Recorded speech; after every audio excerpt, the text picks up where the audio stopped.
kulanti wanaagsan kusoo dhawaada barnaamijkeenan xogaha dunida ee ku soo gudbinno warbixinadii ugu dambeeyey ee dunida ee dagaal kasta.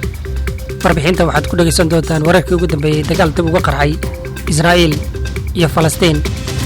Israaiil oo duqeymo istaba jooga ilaa hadda ku wada marinka Gaza 2 maalmood kadib markii isbahaysiga cusub ee uu hogaamiyo ninka cunsuriga ah oo talada Israaiil la wareegay.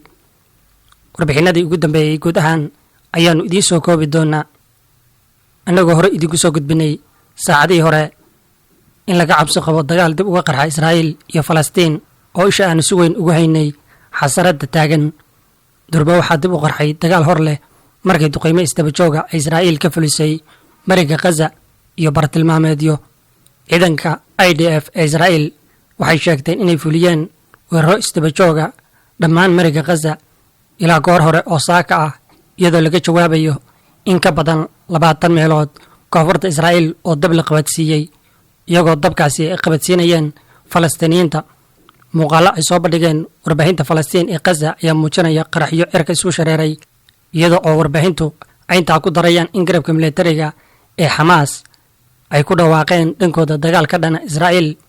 Israaiil ayaa duqeymo cirka ah ku qaaday marinka Gaza, waana duulaankii ugu horeeyay tan iyo markii dowladda cusub ee isbahaysiga ay la wareegtay xukunka Israaiil toddobaadyo kadib dagaalkii 12 maalmood ee Israaiil iyo Falastiin.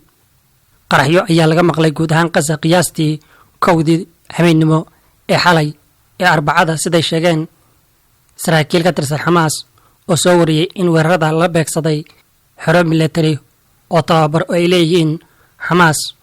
weeraradan ayaa yimid kadib markii Falastiiniyiinta ay dab qabadsiiyeen koonfurta Israaiil. diyaaradaha dagaalka Israaiil waxa ay weeraro istaba jooga ka geysteen dhismooyin military ee Xamaas oo u adeegi jiray tababarka, oo ay ku dhoomalaysanayeen saraakiil sare oo ka tirsan Xamaas. sida laga soo xigtay warbixin ay qortay jaridda Times of Israel, warbixinta Falastiiniyiinta taabacsan ee Xamaas ayaa wariyay inaysan jirin khasaare rasmi ah. ciidamada Israaiil bayaankooda waxay ku sheegeen inay u diyaargaroobeen dhammaan dhacdooyin oo ay ku jiraan dagaal soo cusboonaada kadib markii ay sheegeen inay la kulmeen duufaano ka imanaya Gaza. ra-iisul wasaaraha cusub ee Israaiil Naftali Bennett ayaa hore u shaaciyay in dowladdiisu aysan u dulqaadan doonin in la soo bandhigo olole military oo Xamaas ay ugu goodinayso Israaiil iyo Gantaalaada. goobjoogayaal waxay sheegeen in diyaaradaha dagaalka Israaiil ay duqeeyeen ilaa 2 goobood oo tababar ah oo ay ku lahaayeen guutooyinka Al-Din Al-Qassam ee garabka militariga ee Xamaas marinka Gaza. mid ka mid ah bartilmaameedyada ayaa ahaa Khan Yunis ee koonfurta marinka Gaza, iyo bartilmaameedka kale oo ahaa magaalada Gaza.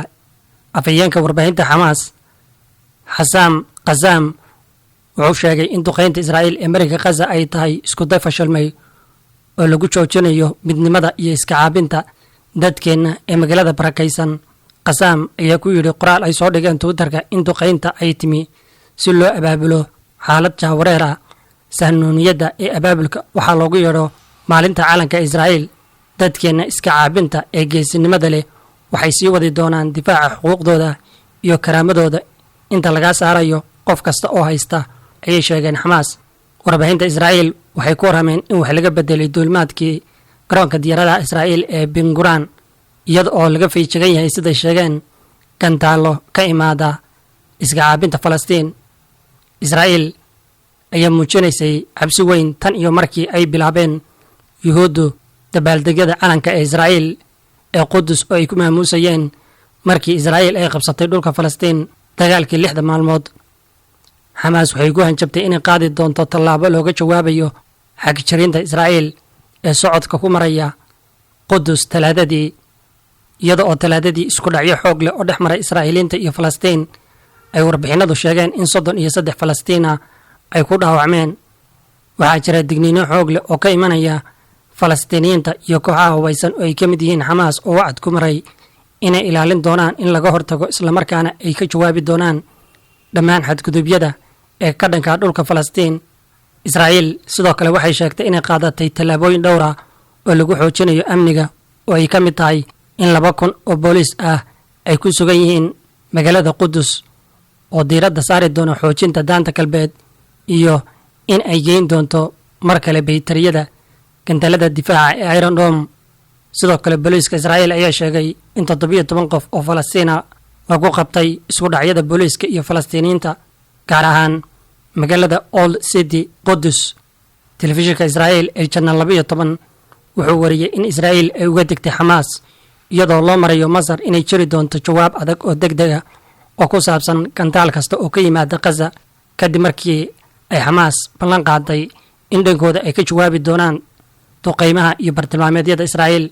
warbixinada waxay ku waramayaan in Xamaas ay ka cadhaysan tahay hakinta raashinka iyo gargaarka bini'aadanimada ee dalka Qatar oo ay diiday Israa'iil inay u gudubto marinka Gaza, bixinta malaayiin dollar oo lagu wareejinayay Gaza oo Israa'iil ay soo hortaagtay inay bixiso Qatar, iyadoo Israa'iil ay shuruud ku xidhay inaysan ogolaan doonin ilaa ay Falastiiniinta gaar ahaan Xamaas ay sii daayaan 2 qof oo rayid ah oo Israa'iiliina.